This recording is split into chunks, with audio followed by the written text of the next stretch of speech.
Smell and teeth. Hello. Good morning. What have I done? Nothing. I want to go on a journey today. And the journey is in time. And I want to take you back to a time when, there was sun in the sky and the flowers were beautiful and things like that. And the rabbits were prancing through the Yes, fields. let's all have Oh, let's jolly. set the scene. Yes. And you wrote a book. That is a long time ago. That's how I was taking you back in time. And in that book, you mentioned something that at the time was very controversial. And it was about... That's not unusual, is it? Well, yeah, it's just you, isn't it? About whether or not we should tune kick. Ah, yes. I remember that.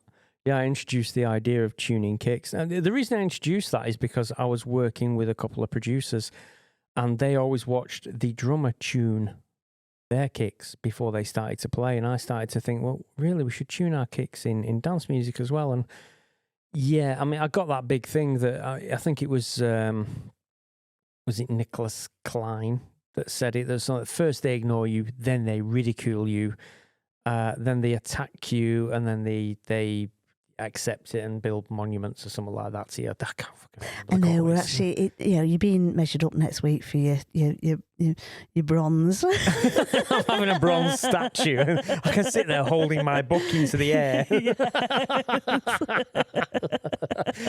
Can I have water? I want water at the bottom.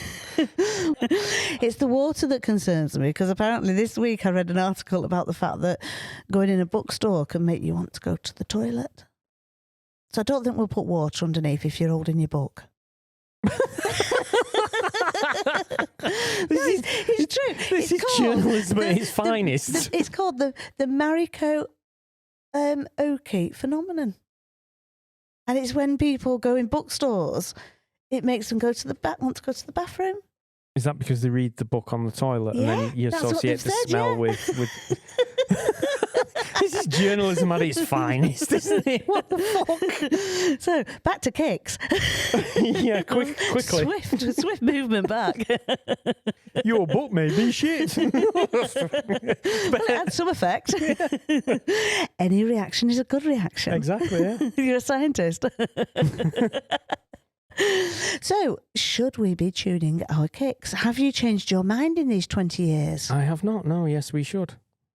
Why? That's- Why? Yeah. Just hit me with it. Basically, a kick is a pitch swept sine wave that is going to fall to a certain frequency and then stop. Okay. Do you know what I mean? And if you are writing in like A, you might want it to fall to 55 hertz because then you've got the boo, and you've got that frequency hitting at 55 hertz, which is the key of your track. Or if you're writing in G, say 49 hertz, it's always good to have that bass. If there is a bass, I've got to say this. If there is a consistent bass note at the bottom of your kick, that should sustain at the note of your track, because you are essentially creating a bass from it.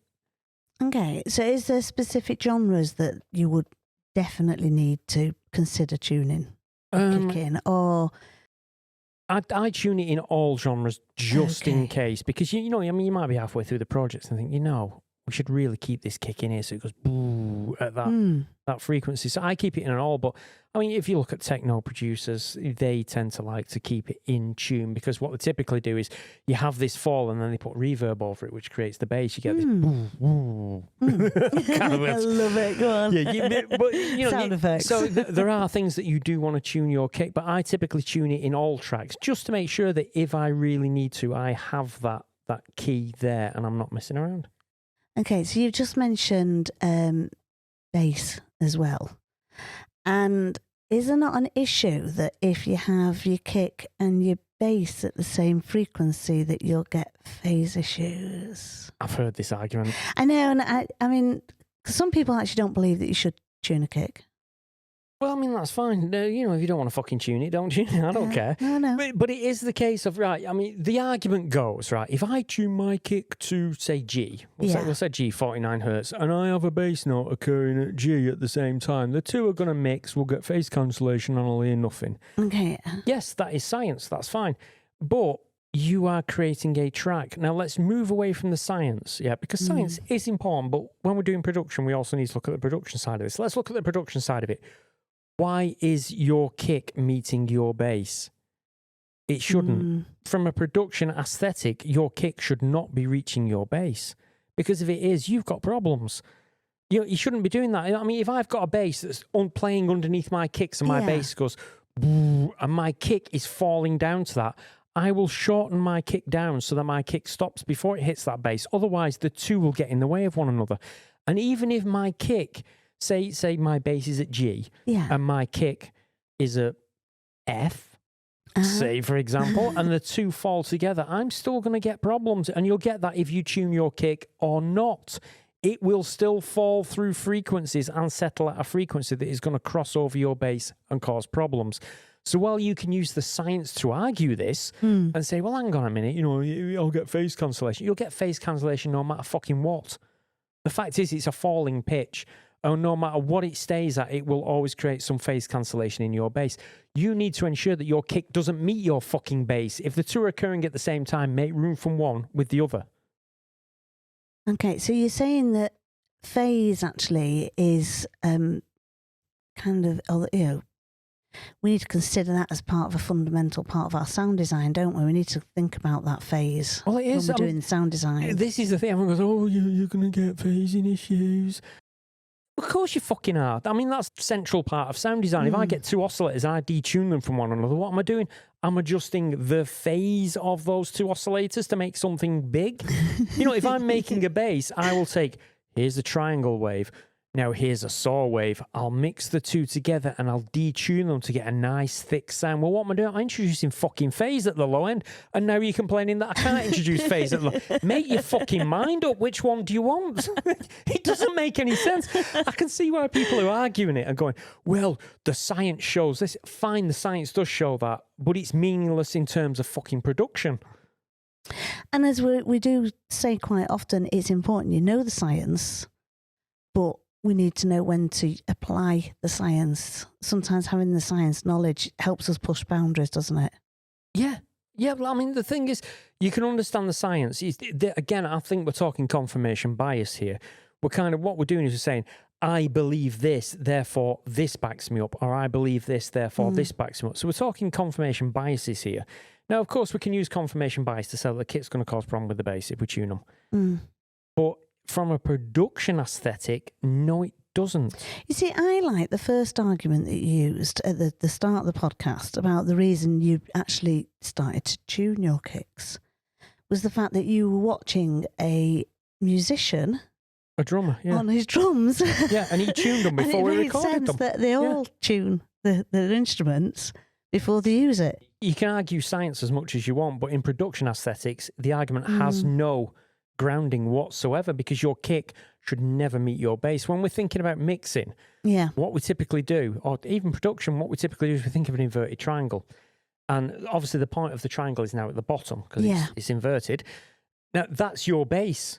So you've got to think that as you begin to move up, just in case those who can't picture it on a podcast. I can't stop myself from giggling the way you said it. You have to be clear on these things, otherwise people complain.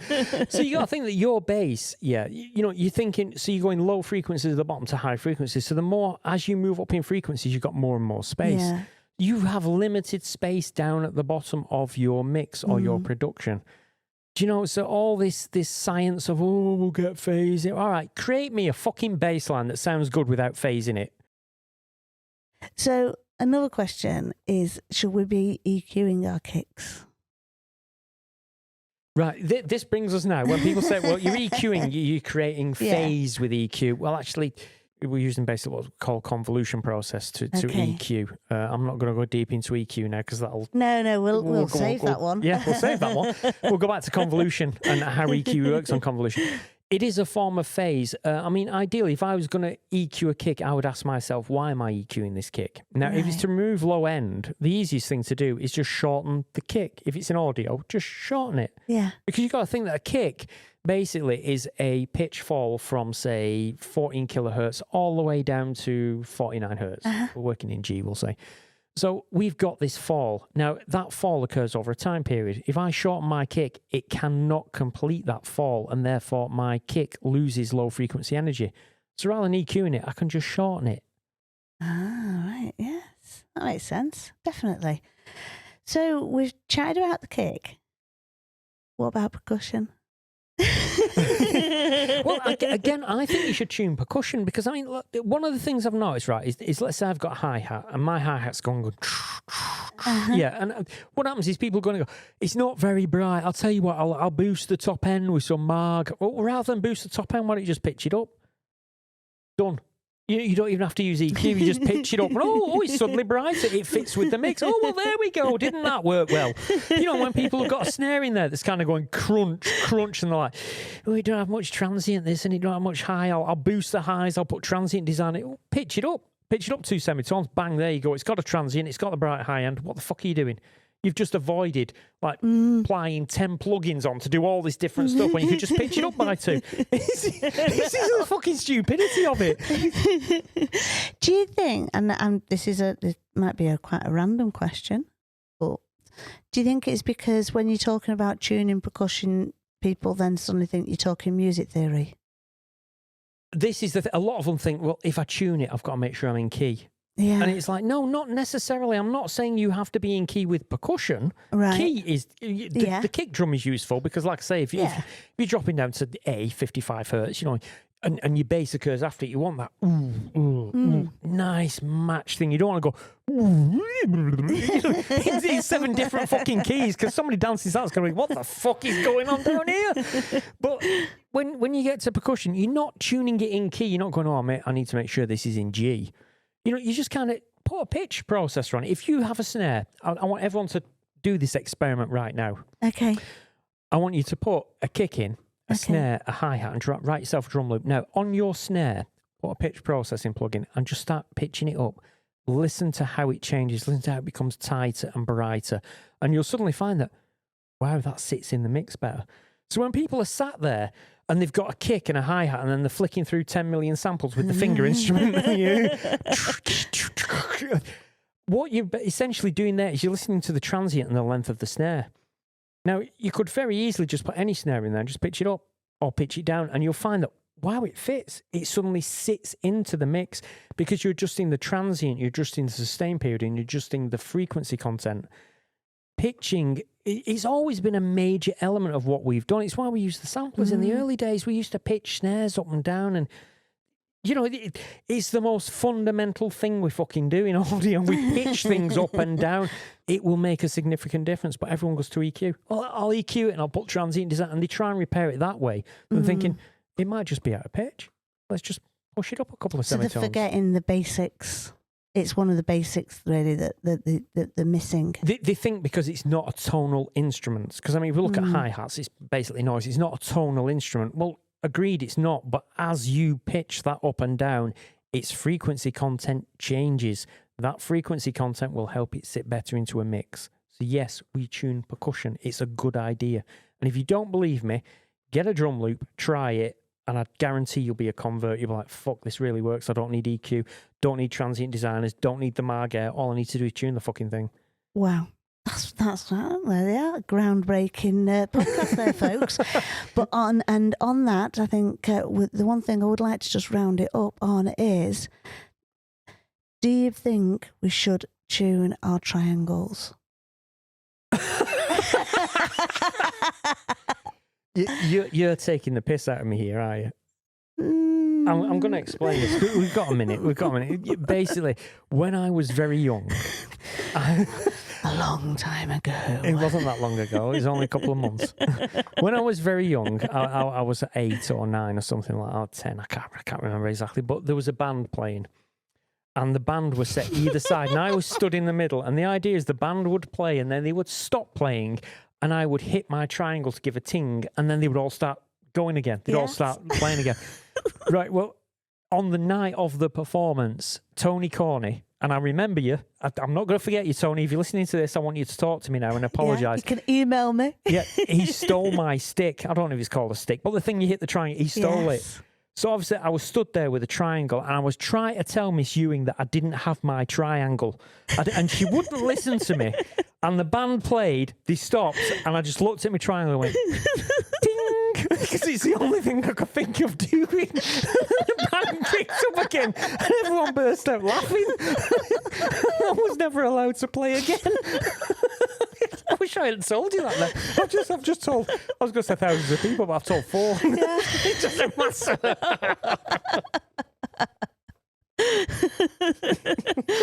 So should we tune it? Yes, tune your triangles, people.